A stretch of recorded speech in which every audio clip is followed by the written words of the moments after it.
জটি পিসিমা সামনেই দাঁড়িয়ে। তিনি গ্রামের নটবর মুখুজ্জের স্ত্রী, ভালো নাম হরিমতি। গ্রাম শুদ্ধ ছেলে মেয়ে তাকে ডাকে জটি পিসিমা। পিসিমা বললেন, কে রে? তাল নেবেন পিসিমা?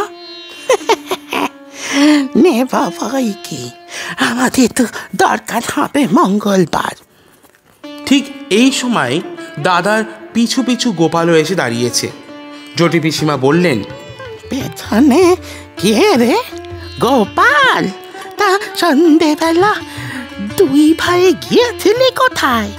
নেপাল সলজ্জ মুখে বললে, এই মাছ ধরতে। পেলি? ওই দুটো পুঁটি আর একটা ছোট বেলে। তাহলে যাই পিসিমা?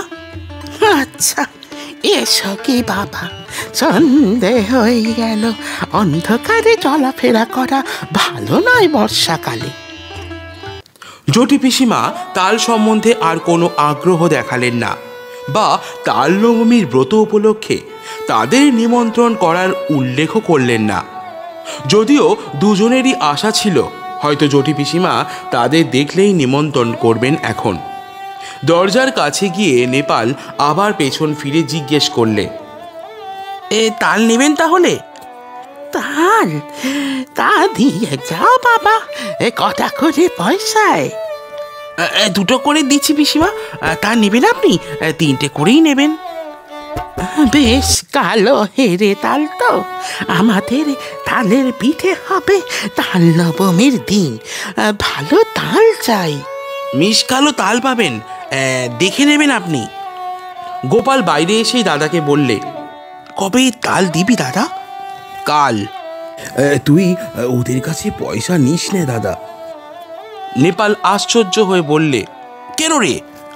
তাহলে আমাদের নেমন্তন্ন করবে দেখিস এখন।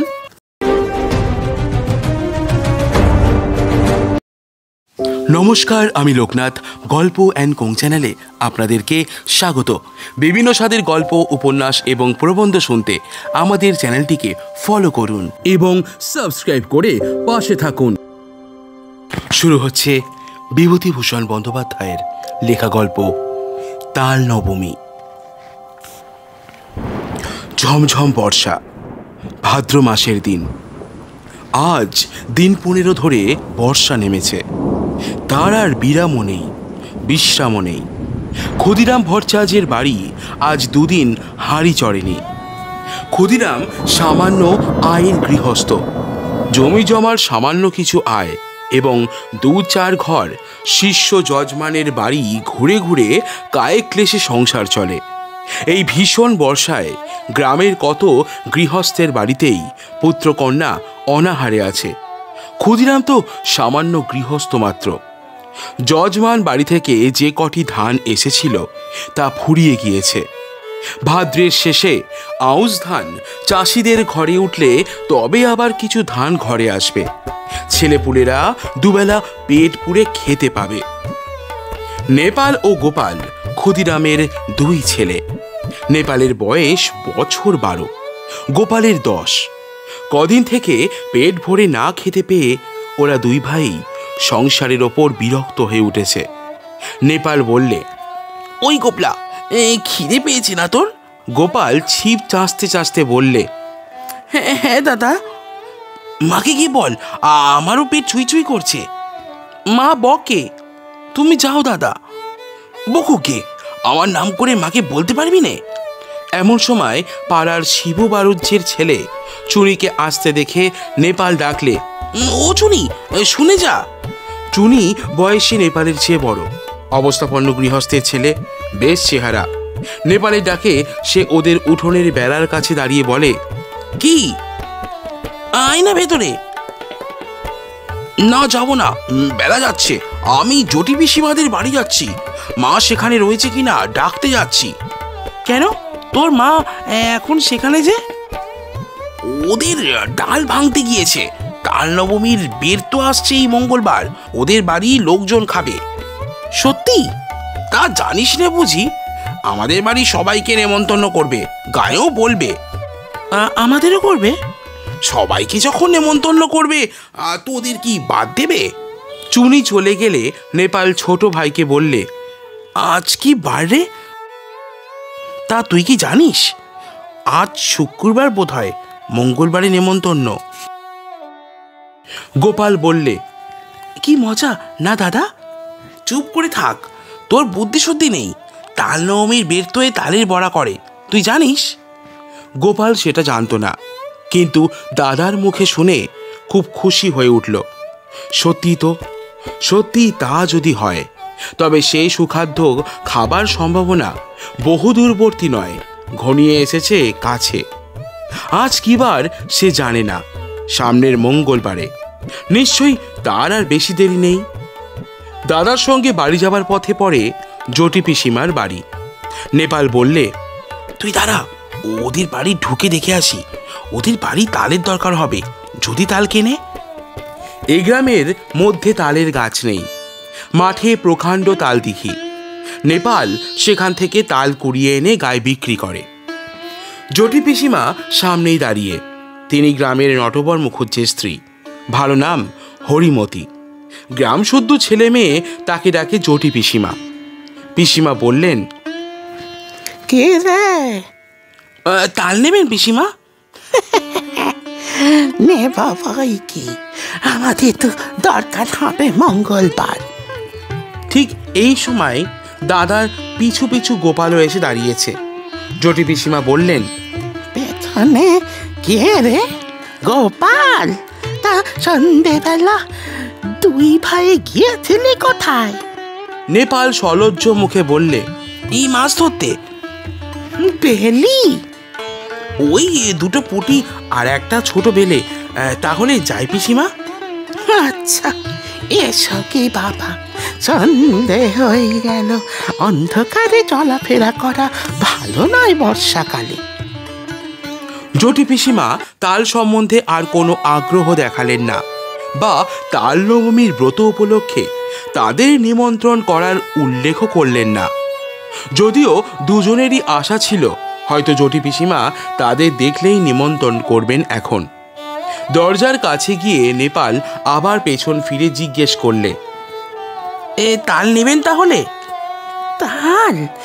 তা দিয়ে যাও বাবা, কটা করে পয়সায়? দুটো করে দিচ্ছি পিসিমা। তা নেবেন আপনি? তিনটে করেই নেবেন। বেশ, কালো হেরে তাল তো। আমাদের তালের পিঠে হবে তাল নবমীর দিন, ভালো তাল চাই। মিষ্কালো তাল পাবেন, দেখে নেবেন আপনি। গোপাল বাইরে এসেই দাদাকে বললে, কবে তাল দিবি দাদা? কাল। তুই ওদের কাছে পয়সা নিস না দাদা? নেপাল আশ্চর্য হয়ে বললে, কেন রে? তাহলে আমাদের নেমন্তন্ন করবে দেখিস এখন। দূর, তা হয় না।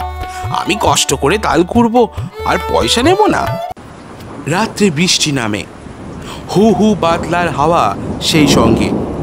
পূব দিকের জানলার কপাট দড়ি বাঁধা, হাওয়ায় দড়ি ছিঁড়ে সারা রাত খটখট শব্দ করে ঝড় বৃষ্টির দিনে।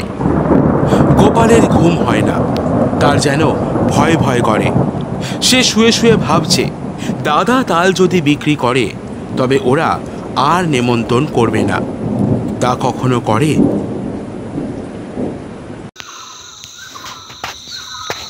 খুব ভোরবেলা উঠে গোপাল দেখলে বাড়ির সবাই ঘুমিয়ে, কেউই তখনও ওঠেনি।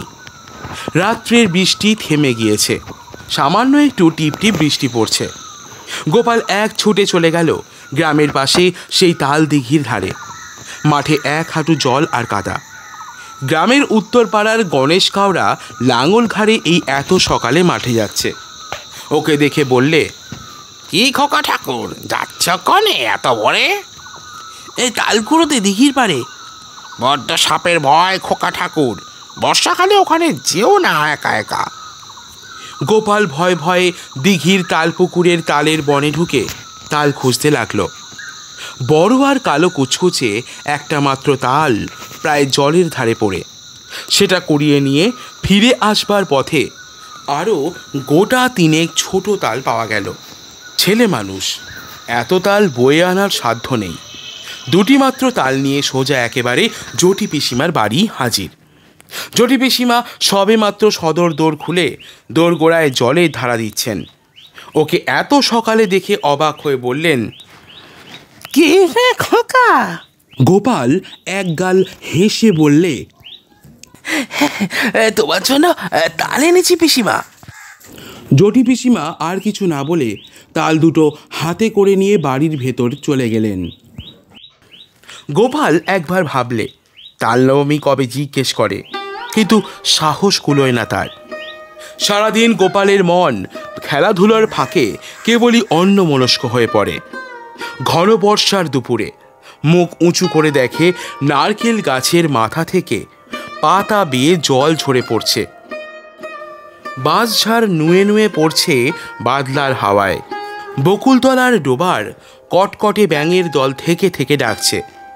গোপাল জিজ্ঞেস করলে, ব্যাঙগুলো আজকাল তেমন ডাকে না কেন মা? গোপালের মা বলেন, নতুন চলে ডাকে, এখন পুরনো চলে তত আমোদ নেই ওদের। আজ কি বার মা? সোমবার কেন রে? বাড়ির খোঁজ তোর কি দরকার? মঙ্গলবারে তাল নবমী না মা? তা হয়তো হবে, কি জানি বাপু। নিচের হাড়িতে চাল জোটে না, তাল নবমীর খোঁজ কি দরকার আমার? সারাদিন কেটে গেল। নেপাল বিকেলের দিকে জিজ্ঞেস করলে, জটি পিসিমার বাড়িতে তাল দিয়েছিলি আজ সকালে? কোথায় পেলি তুই? আমি তাল দিতে গেলে পিসি বললেন গোপাল তাল দিয়ে গেছে, পয়সা নেয়নি। এই কেন দিতে গেলি তুই? একটা পয়সা হলে দুজনে মুড়ি কিনে খেতাম। ওরা নেমন্তন্ন করবে দেখিস দাদা, কাল তো তাল নবমী। আর সে এমনি নেমন্তন্ন করবে, পয়সা নিলেও করবে। তুই একটা বোকা। আচ্ছা দাদা, কাল তো মঙ্গলবার না? রাত্রে উত্তেজনায় গোপালের ঘুম হয় না।